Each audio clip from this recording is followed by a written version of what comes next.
melarang. Ingin kerja di Hong Kong karena gajinya yang lebih tinggi misalnya, terus kemudian pemerintah melarang.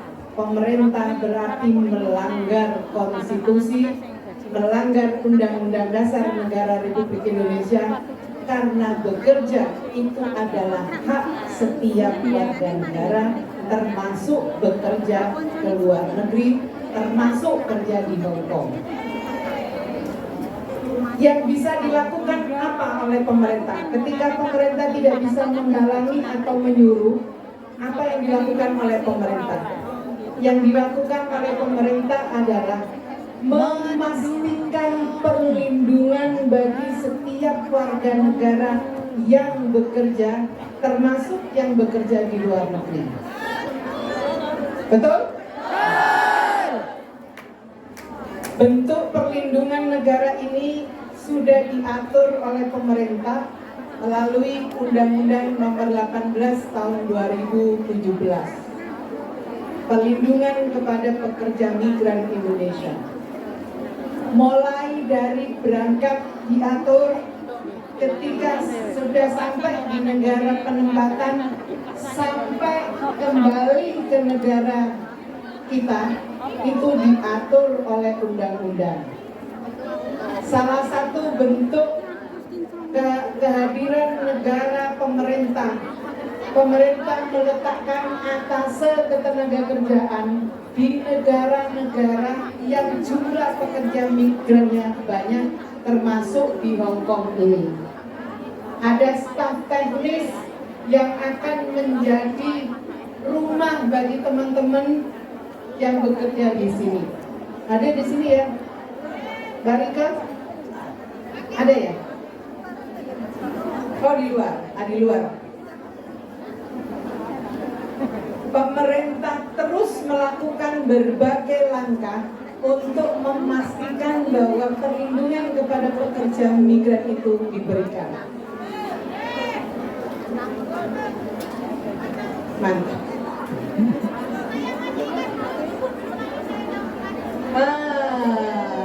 Waktu di mana ya? Oke.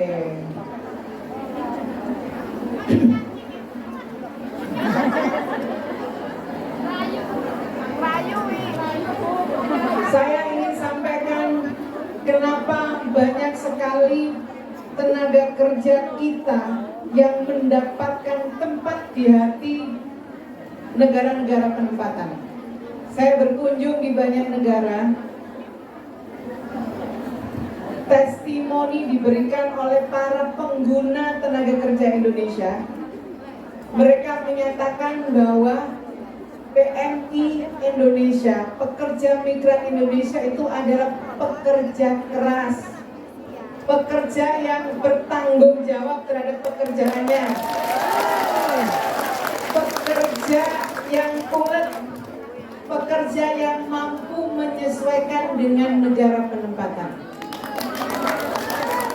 Karena dedikasi yang seperti inilah yang dapat pujian itu ternyata menterinya. Bukan pekerjanya. Untuk menyampaikan kepada pekerja Indonesia rasa terima kasihnya dari banyak negara karena pekerja Indonesia yang luar biasa. Maka pada kesempatan ini saya ingin menyampaikan apresiasi dari banyak negara. Sampai sekarang saya kewalahan banyak negara-negara yang meminta tenaga kerja dari Indonesia. Saya baru saja menerima kerjasama dari salah satu provinsi di Jepang, Provinsi Miyagi namanya. Mereka meminta ada kerjasama dengan Indonesia untuk penempatan baik melalui pemagangan maupun SSW, Certified Skilled Workers, pekerja skill, pekerja terampil. Saya baru pulang dari Korea Selatan, saya baru pulang dari beberapa negara Timur Tengah, saya baru pulang dari beberapa negara Eropa. Mereka semua menyatakan setelah mempertimbangkan banyak hal, mereka menjatuhkan pilihan memilih tenaga kerja dari Indonesia. Dan alhamdulillah kayak Anwar Zahid, sekarang kita sudah bergeser. Kalau dulu pekerja informal kita lebih banyak, sekarang pekerja formal kita jauh lebih banyak. 52% PMI kita adalah pekerja formal. Sebulan yang lalu saya baru menempatkan tenaga nurse, perawat untuk rumah sakit di Singapura. Sudah sekian lama kesempatan itu diberikan ke negara Filipina dan beberapa negara yang lain. Baru kali ini, baru tahun ini nurse perawat itu diambil dari Indonesia. Belum 1 bulan mereka sudah menyatakan puas dengan kinerja nurse-nurse dari Indonesia. Sekarang sedang dipersiapkan beberapa nurse untuk negara Timur Tengah, mulai dari Arab Saudi, Kuwait, Qatar, dan beberapa negara Timur Tengah yang lain. Mereka semua sependapat bahwa pekerja Indonesia itu adalah pekerja yang tangguh.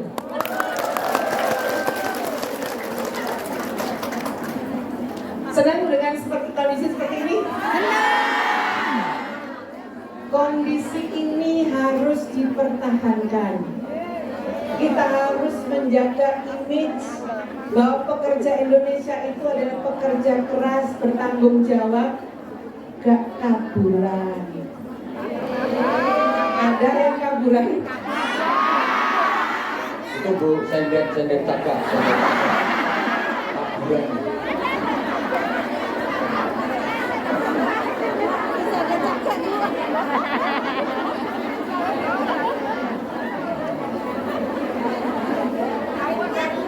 Oh, tak terima ya.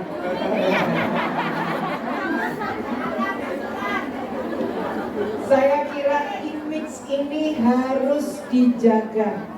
Teman-teman yang punya kesempatan bekerja di Hong Kong, teman-teman ini merepresentasikan wajah Indonesia. Teman-teman ini bisa menjadi dutanya Indonesia. Bayangkan kalau ingin tahu orang Indonesia kayak apa? Lihatlah PMI di Hong Kong.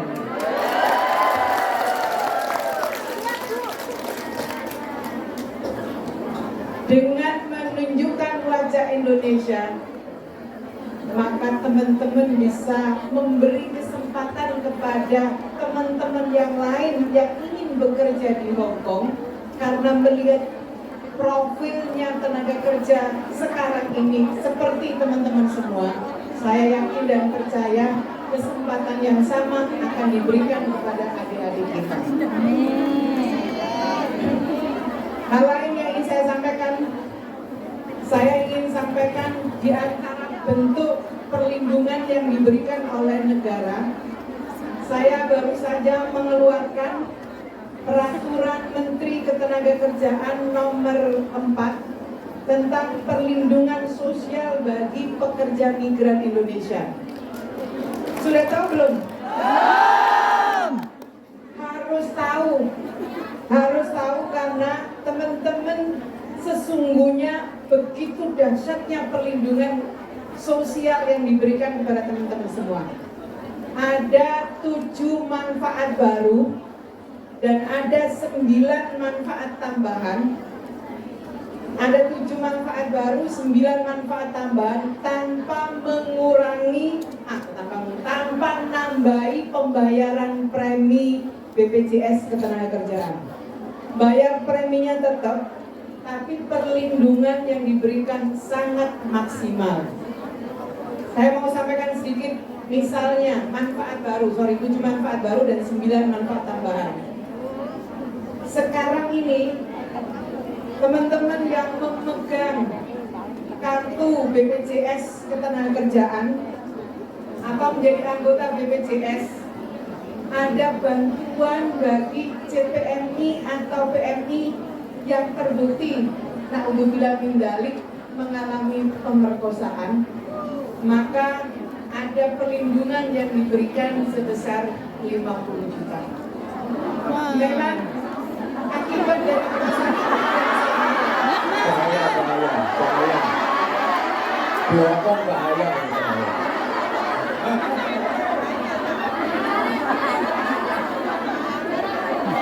Ya. Kemudian resiko yang terjadi ketika PMI dipindahkan ke tempat kerja yang lain yang tidak sesuai dengan perjanjian kerja, itu ada bantuan 25 juta. Ada penggantian alat bantu dengar, ada penggantian biaya kacamata, ada home care, kemudian ada penggantian biaya perawatan dan pengobatan di negara tujuan akibat kecelakaan kerja sebesar maksimal 50 juta. Kemudian ada jika mengalami PHK ada bantuan 1,5 juta. Syaratnya tentu masih diingat, klaim itu bisa diberikan. Syaratnya memang teman-teman sudah menjadi peserta BPJS Ketenagakerjaan, dan itu kan menjadi syarat ketika teman-teman sebelum berangkat ke sini. Bu, tapi nggak disetori, Bu. Udah Belum? temanku pulang, dia ngecek di sana tapi nggak disetori. Oh, belum ngurus. Maksudnya kalau udah di Hongkong sini, udah di sini bisa ngurus BPJS-nya apa Oke. enggak? Nanti saya minta perwakilan BPJS untuk menjelaskan kepada PMI. Saya kira waktunya pendek. Bagaimana caranya klaim, bagaimana caranya membayar jika sudah habis masa keanggotaannya, bagaimana caranya, nanti secara khusus akan bisa dijelaskan. Saya ingin menjelaskan bahwa perlindungan sosial itu sudah diberikan lebih baik lagi dibandingkan dengan peraturan yang lama. Ini peraturan baru keluar sekitar 4 bulan 5 bulan yang lalu, Permenaker nomor 4 tahun 2023.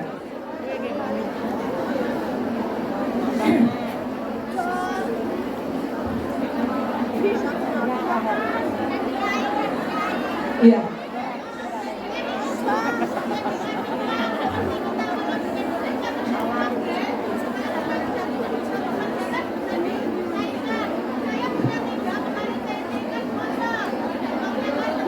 Bayar nggak?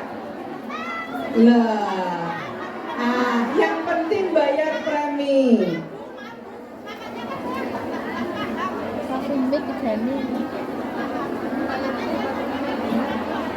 Oke, memang banyak sekali teman-teman waktu berangkat sudah membayar premi BPJS Ketenagakerjaan, tapi tidak tahu manfaat dari BPJS Ketenagakerjaan. Itu manfaat nanti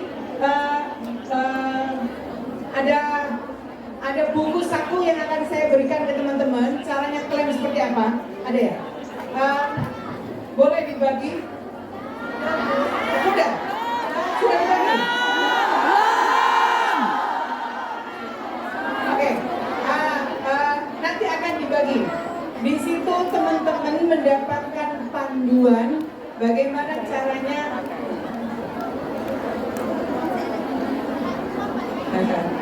Ini yang ya nanti aja.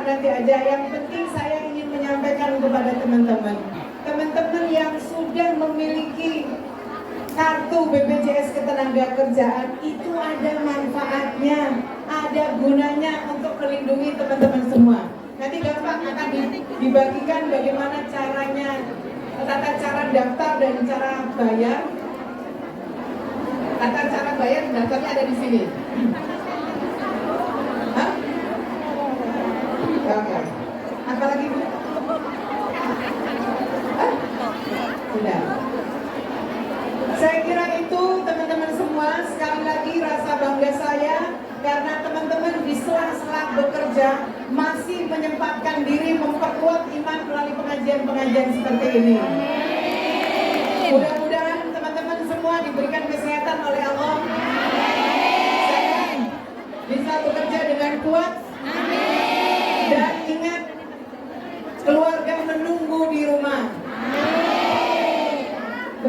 ke Hong Kong ini bukan lari dari kenyataan bahwa di rumah masih ada suami, masih ada anak yang menunggu teman-teman semua. Gunakan kesempatan ini dengan sebaik-baiknya. Apa itu? Gunakan kesempatan bekerja di Hong Kong dengan sebaik-baiknya.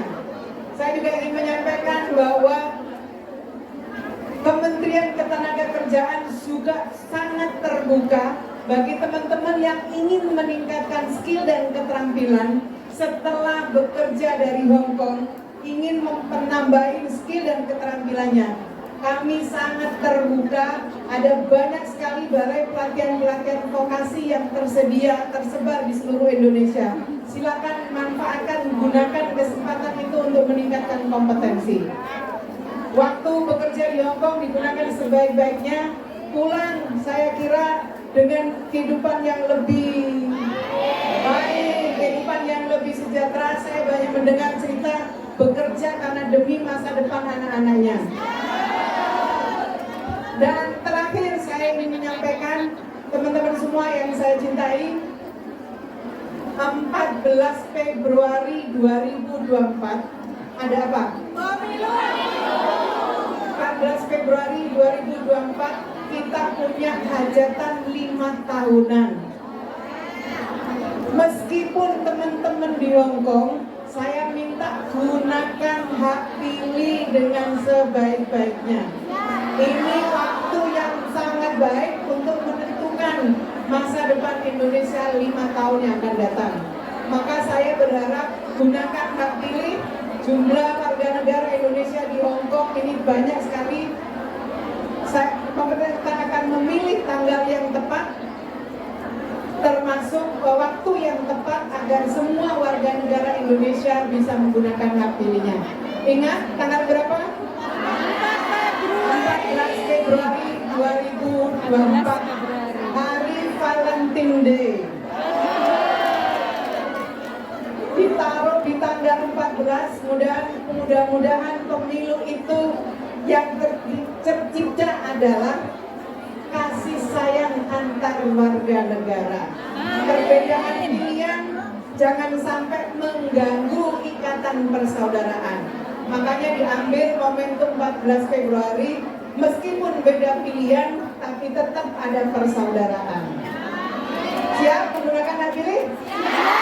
Alhamdulillah, ikut pengajian bisa, ikut pemilu bisa, semua yang menjadi kewajiban kita sebagai warga negara meskipun di Hong Kong tetap bisa digunakan oleh teman-teman semua. Saya kira itu, terima kasih sekali Kiai Anwar Zahid. Saya juga bisa silaturahmi dengan Kiai di sini, mudah-mudahan apa dia silaturahmi di negara lain. Nunggu instruksi. Matur nuwun, wallahul muwaffiq ila aqwamit thoriq. Wassalamualaikum warahmatullahi wabarakatuh. Waalaikumsalam warahmatullahi wabarakatuh. Kepada beliau kita haturkan dukungan, terima kasih. Mudah-mudahan apa yang beliau dawuhkan kepada kita bisa menjadi tambahan wawasan sekaligus menjadi motivasi buat teman-teman BNI Hong Kong untuk lebih meningkatkan kinerja, dan mudah-mudahan apa yang disampaikan oleh beliau tadi benar-benar bisa menjadi realita, terutama di poin pertama, tambah gaji. Matur suwun Bu Menteri, mohon panjenengan menawi ngersakaken istirahat neng bidun dipun aja istirahat di ruang sana. Nanti di sesi kedua panjenengan memberikan arahan lagi. Neng kene sumo panjenengan istirahat di ruang sana. Neng bidun, neng ruangan sini, ruangan situ, di situ ya, monggo.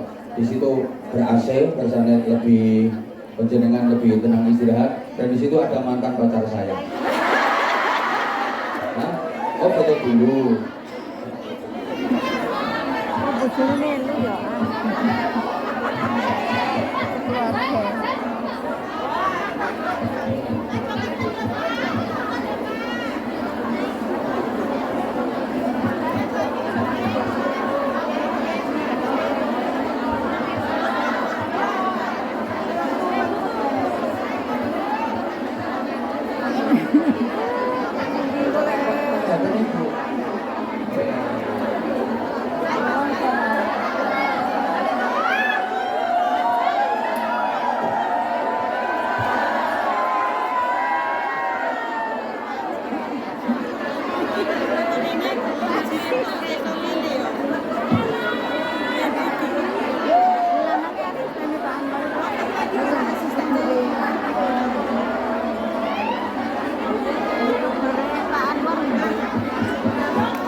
suwun Bu Menteri, matur suwun. Bahagia PMI Hongkong kerawuhan panjenengan. Mudah-mudahan panjenengan diberikan kesehatan, kekuatan lahir batin. Para jemaah, ini yang sesi siang sudah ngantri di luar. Jangan tenang, saya masih 1 jam sama jenengan. Oke, tadi yang disampaikan Bu Menteri sudah bisa dipahami. Sudah bisa dipahami terkait poin-poin ketenagakerjaan dan poin yang terakhir tanggal 14 Februari sebagai warga negara yang baik, Nasbul Imamah memilih pemimpin itu bagian dari kewajiban. Allahumma sholli ala Muhammad. Kenapa? Karena pemimpin itu menentukan kebijakan. Kalau kita salah dalam memilih pemimpin atau memilih wakil, maka kebijakan itu bisa-bisa merugikan kita. Sehingga pesan saya, gunakan hak pilih dengan sebaik-baiknya, ya? Nanti sampai pilih yang jelas, yang kira-kira manfaat. Yang kira-kira manfaat, yang terbaik. Jangan lupa minta petunjuk kepada Allah Subhanahu wa Ta'ala. Allahumma sholli ala Muhammad. Oke, sebelum saya lanjut ngajinya, saya juga mau kasih informasi sekaligus mohon doa kepada para jamaah. Alhamdulillah atas doa dari panjenengan semua, sahabat Anja, Anjamania dan seluruh jamaah Hongkong, untuk tahun pelajaran baru ini tambahan murid pesantren kami kurang lebih 700 santri putra putri, dan kita tetap free, kita tetap bebas biaya. Nah, yang jadi kendala adalah kurangnya asrama, kurangnya gedung untuk sekolahan. Jadi asrama santri udah apa ya namanya, full apa jenenge, overload, sampai ruang sekolah untuk madrasah baik MTS maupun MA itu sekarang sip-sipan. Berarti sekolah itu ada yang sip pagi, ada yang sip siang, karena ruangannya sudah nggak mencukupi. Karena itu alhamdulillah kemarin saya lobby ke pemilik-pemilik tanah di sekitar pesantren. Alhamdulillah di apa ya namanya, tanahnya saya beli dikasih, alhamdulillah. Jadi alhamdulillah untuk tahun ini kita ada perluasan tanah. Jadi saya kembali membuka kepada panjenengan semua, barangkali ada yang ingin nitip wakaf tanah untuk pesantren.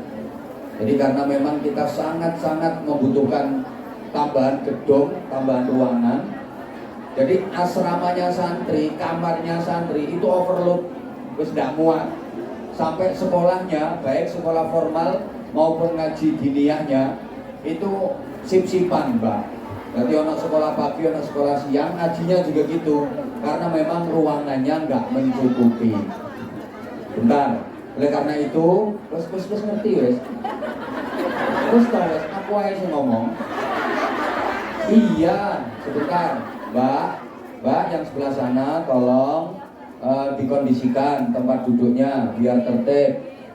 Gini, saya mohon kesadaran, keikhlasan panjenengan. Saya ingin mengajak panjenengan semua untuk ikut berpartisipasi, karena 40% lah yang di pesantren kami anak yatim, 80%-nya duafa. Dan tahun ini benar-benar kondisinya emergensi. Jadi kalau mungkin pengen bukti, barangkali ada tetangganya yang dipondokkan di pesantren kami, boleh dicek, boleh ditanya. Jadi ruangannya wis gak kamot, kamarnya gak kamot, sekolahnya gak kamot. Alhamdulillah tanah sebelah itu saya lobby boleh dibeli. Jadi saya kembali membuka panjenengan mungkin ada yang kepingin ikut wakaf tanah untuk pesantren. Sehingga mohon keikhlasan panjenengan, walaupun saya tahu ini tanggal tua, tapi bagi BMI Hongkong nggak ada tanggal tua. Bukan nggak ada tanggal tua, tapi untuk semangat berinfak, semangat bersedekah, beberapa kali saya datang ke Hongkong, luar biasa semangatnya. Tepuk tangan untuk BMI Hongkong. Subhanallah. Saya kadang mulai menunggu nangis aku. Ya Allah, aku kalah karo BMI Hongkong. Subhanallah. Kadang tanggal tua pun, subhanallah, infaknya luar biasa. Dan saya mohon panitia, bantuannya panitia, kita bersolawat sambil ikhlas ge. Kita itu ana sing ngabrok. Nggih, matur suwun. No, wis dipancing. Matur suwun. Jadi kita mari sama-sama bersolawat. Mohon bantuannya teman-teman panitia. Teman-teman panitia, udah siap panitia? Nggih. Nggih, matur suwun nggih. Mohon bantuannya panitia. Mangke yang mau ngasih saya pribadi nanti guys setelah ngaji guys. Ini untuk sorbannya dulu, guys. Ini untuk sorbannya dulu. Halo.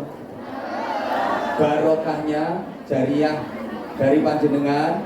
Mudah-mudahan poin pertama tadi segera dapat tambahan gaji. Amin. Allahumma sholli ala Muhammad. Allahumma sholli alaihi. Udah, gak usah lihat itu cowok-cowok yang lewat. Saya gantengan aku sih, itu mereka udah tua-tua semua. Mereka mau ketemu Bu Menteri. Weh, sayang, kok aku dicuekin? Tuh lihat, udah tuin semua.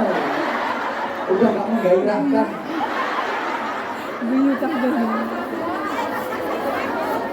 Udah, gak usah diperhatiin, malah caper mereka. Bro, volumenya diangkat bro.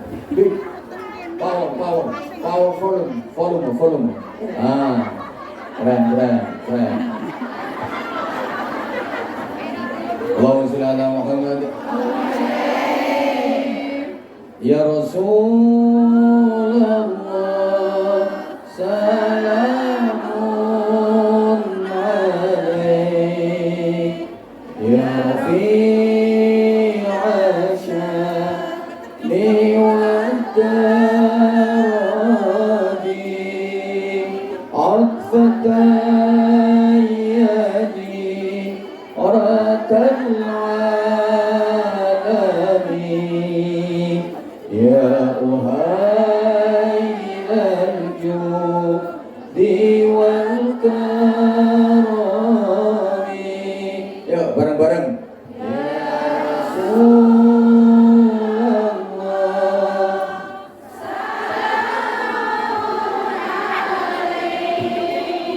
Ya Rafiq Asyad